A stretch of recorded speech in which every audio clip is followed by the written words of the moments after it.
మహానటి సావిత్రి కథ.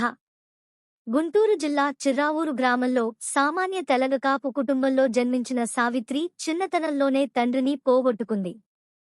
పెదనాన్న కొమ్మారెడ్డి వెంకట్రామయ్య ఆమెను పెంచి పెద్ద చేశాడు. విజయవాడలోని కస్తూరిబాయి మెమోరియల్ పాఠశాలలో చేరారు సావిత్రి. పాఠశాలకు వెళ్లే దారిలో నృత్య విద్యాలయం ఉండేది. రోజూ ఇతరులు నాట్యం చేయటం చూసి ఆ నృత్యనిలయంలో చేరి శిష్లా పూర్ణయ్య శాస్త్రి దగ్గర సంగీతం, శాస్త్రీయ నృత్యం నేర్చుకుని విజయవాడలో తన చిన్నతనంలోనే ప్రదర్శనలు ఇచ్చింది సావిత్రి. కొంతకాలం ఎన్టీఆర్, జగ్గయ్య తదితరులు నడుపుతున్న నాటకాల కంపెనీలో పనిచేసి అనంతరం స్వయంగా పెదనాన్న నడిపిన నాట్య మండలిలో కూడా నటించింది. బుచ్చిబాబు రాసిన ఆత్మవంచన అనే నాటకంలో కూడా నటించింది. చిన్నప్పటినుంచి కళలవైపు ఆసక్తితో పెరిగిన సావిత్రి తర్వాత నాటక రంగంలోకి ప్రవేశించింది. చలనచిత్ర ప్రవేశానికి ముందు సావిత్రి 13 సంవత్సరాల వయసులో ఉన్న సమయంలో కాకినాడలోని ఆంధ్రనాటక పరిషత్ నిర్వహించిన నృత్యనాటక పోటీలలో ఆనాటి హిందీ నటుడు, దర్శకుడు, హిందీ సినిమా రంగంలో ప్రసిద్ధుడు అయిన పృథ్వీరాజ్ కపూర్ చేతుల మీదుగా బహుమతి అందుకున్నది.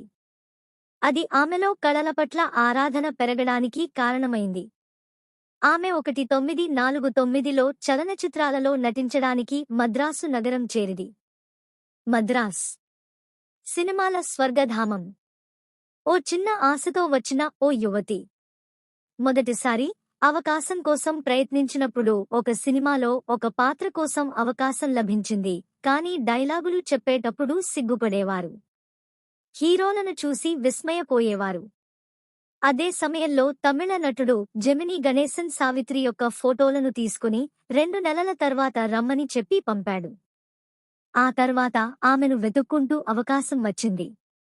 పాతాళ భైరవి సినిమాలో నృత్య చేసే అవకాశం అది. సావిత్రికి అలా చిన్న చిన్న పాత్రలతో సినీ ప్రస్థానం ప్రారంభమైంది. ముఖ్యంగా ఆమె నటన పెళ్లి చేసి చూడు సినీ జీవితంలో ఒక మలుపుగా చెప్పవచ్చు.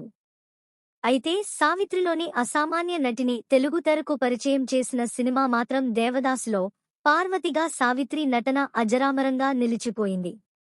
మనస్సును వెంటాడే పాటలలో నటన అద్భుతం. 1953 సినిమా హాల్లో జనం కోటెత్తారు. దేవదాసు సినిమా స్క్రీన్పై నడుస్తోంది.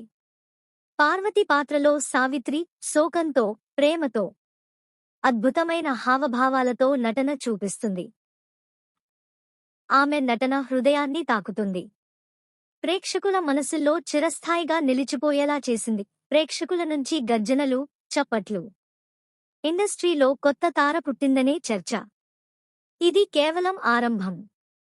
ఒక వెలుగు, ఒక చరిత్ర మొదలైన రోజు. సామాన్యమైన ఇంట్లో పుట్టిన ఓ తెలుగు అమ్మాయి. ఆమెకి తెలియదు భవిష్యత్తులో ఆమె పేరును మహానటి అని పిలుస్తారని. ప్రసాద్ ప్రొడక్షన్స్ అధినేత ఇంకా ఎవరైనా నటించగలరా ఆమెలా? సినిమా పరిశ్రమ మొత్తం సావిత్రి గురించే మాట్లాడుకుంటుంది. అక్కినేని ఎన్టీఆర్తో జంటగా Savitri, golden era, KV Reddy దర్శకత్వం వహించిన పాతాళ భైరవిలో ఒక చిన్న పాత్రలో నటించింది. పెళ్లి చేసి చూడు ఆమె సినీ జీవితంలో ఒక మలుపు.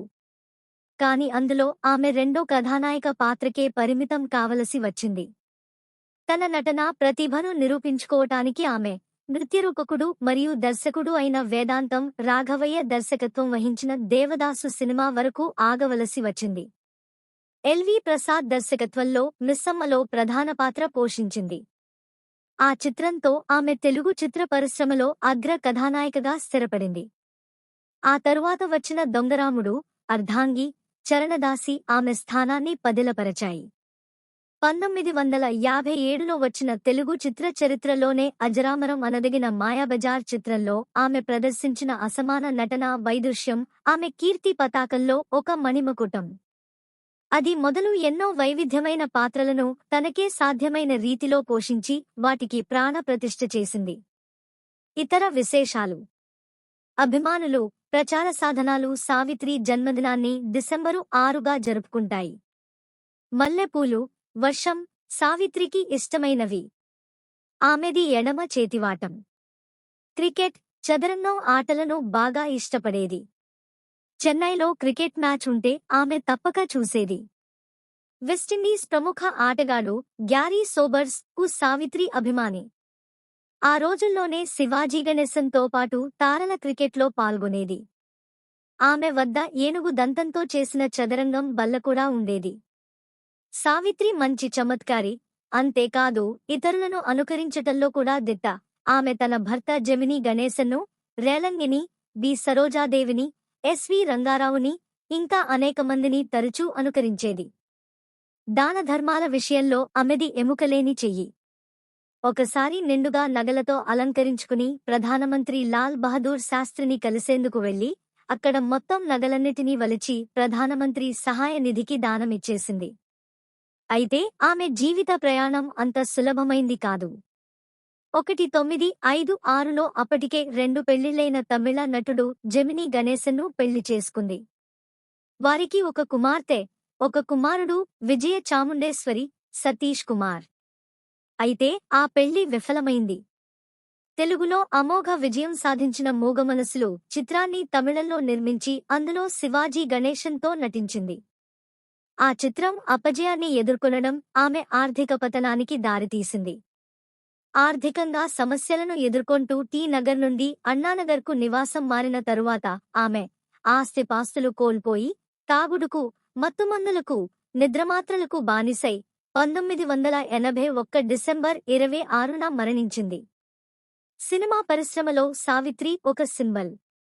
అక్కినేని నాగేశ్వరరావు, ఎన్టీఆర్ వంటి దిగ్గజాలతో ఆమె జోడీని ప్రేక్షకులు ఎంతగానో ప్రేమించారు. ఆమెకు మహానటి అనే బిరుదు ఇచ్చేది ఈ కాలంలోనే. మహానటి చిత్రం సావిత్రి జీవిత విశేషాలతో 2018లో దర్శకుడు అశ్విన్ నాగ్ తెలుగు తమిళ భాషలలో మహానటి అనే సినిమా రూపొందించారు. ఈ చిత్రానికి ప్రపంచవ్యాప్తంగా అశేష జనాదరణ లభించింది.